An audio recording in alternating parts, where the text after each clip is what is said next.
kami dari kelompok 6 akan menjelaskan tentang akuntansi akad-akad lainnya dan akuntansi suku.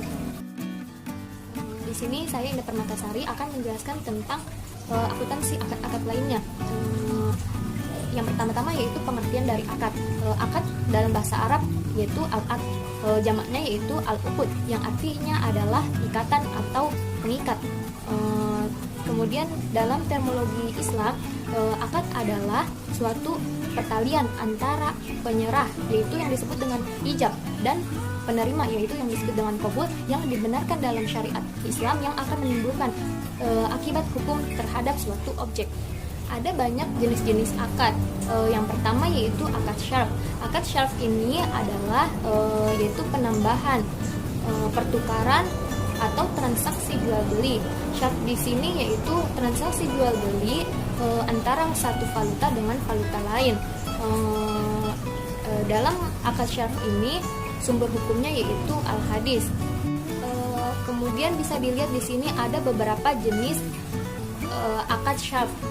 Di antaranya yaitu transaksi spot, terus forward, swap, dan option.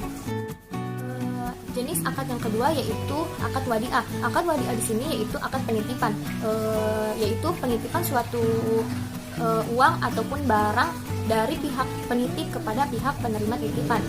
Dalam akad wadiah ini sumber hukumnya yaitu dari Al-Quran dan Al-Hadis.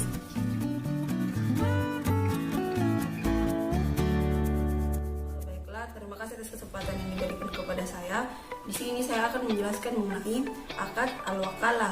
Nah, akad al-wakalah, agen atau wakil. Nah, al-wakalah, al-wikalah atau tauhid adalah penyerahan, pendelegasian atau ini diatur dalam Quran surah 18 ayat 19 dan juga As-Sunnah.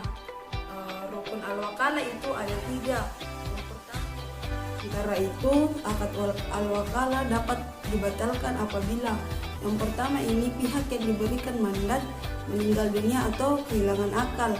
Yang kedua, pekerjaan yang diberikan sudah selesai. Yang ketiga, pemutusan oleh orang yang mewakilkan. Yang keempat, wakil mengundurkan diri. Yang kelima, orang yang mewakilkan sudah tidak memiliki status kepemilikan atas sesuatu yang diwakilkan. Selanjutnya yaitu qardul hasad. Nah, qardul hasad adalah pinjaman tanpa dikenai biaya atau hanya wajib membayar sebesar pokok utangnya. Pinjaman kard ini bertujuan diberikan pada orang yang membutuhkan atau tidak memiliki kemampuan finansial untuk tujuan sosial atau kemanusiaan. Al-hiwalah atau hawalah. Hawalah secara harfiah artinya pengalihan, pemindahan, perubahan warna, kulit atau memikul sesuatu di atas pundak. Objek yang dialihkan dapat berupa utang dibagi menjadi 2. Yang pertama, apabila yang dipindahkan itu merupakan hak penagih piutang, maka pemindahan itu disebut hiwalah al-haq. Apabila yang dipindahkan itu kewajiban untuk membayar utang, maka pemindahan itu disebut hiwalah ad-dain atau pemindahan utang.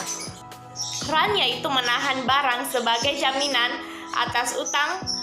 Akad ran bertujuan agar pemberi pinjaman lebih mempercayai pihak yang berutang. Sumber hukum akad ran terdapat pada Al-Quran, Quran Surah 2 ayat 283. Akad jualah atau hadiah. Jualah berasal dari kata ja'alah yang memiliki banyak arti, yaitu jumlah imbalan, meletakkan, membuat dan menasabkan. Dan charge card dan syariah card atau kartu kredit syariah. Charge card dan syariah card merupakan salah satu produk dari perbankan syariah, sedangkan yang digunakan adalah kombinasi dari akad-akad yang telah dijelaskan sebelumnya. Rukun dan ketentuan syariah. Transaksi ini merupakan implementasi dari gabungan akad, maka rukun dan ketentuan syariahnya akan merujuk pada rukun dan ketentuan syariah dari akad, hafalah, ijarah, dan qard.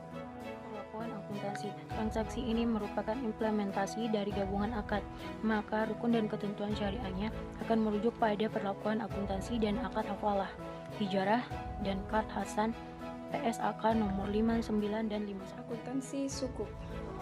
Sukuk berasal dari bahasa Arab, yaitu sak atau tunggal, dan sukuk atau jamak yang memiliki arti yang sama dengan sertifikat atau not.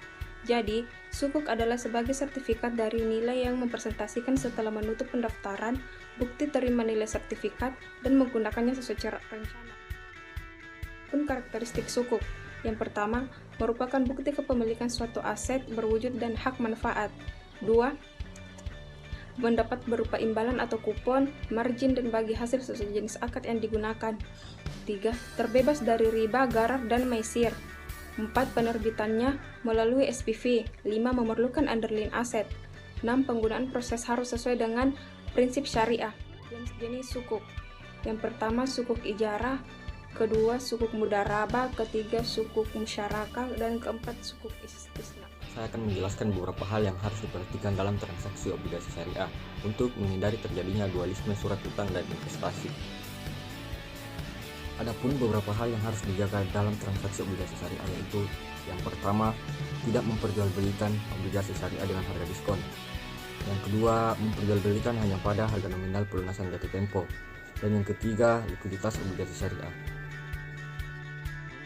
Pernyataan standar akuntansi keuangan 1.0 atau PSAK 1.0. Sukuk adalah efek syariah berupa sertifikat atau bukti kepemilikan yang bernilai sama dan mewakili bagian yang tidak tertentu seperti aset terwujud tertentu, manfaat aset terwujud tertentu, jasa yang sudah ada maupun yang akan datang, dan yang lain-lain. Analisis investor, investasi sukuk diklasifikasikan sebagai biaya perolehan jika investasi tersebut dimiliki dalam satu model usaha dan persyaratan kontraktual menentukan tanggal tertentu pembayaran produk dan hasilnya. Ya, itulah tadi pemaparan dari kelompok 6 tentang materi akuntansi akad-akad lainnya dan akuntansi sukuk. Kurang dan lebihnya mohon maaf. Wassalamualaikum warahmatullahi wabarakatuh.